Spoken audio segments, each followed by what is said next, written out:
на YouTube.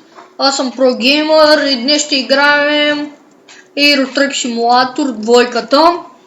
Така, първо ще минем през обучението. По принцип не обичам да минавам през обучението, но както и да е. Нали все пак ще играем, затова нека да започваме. Така.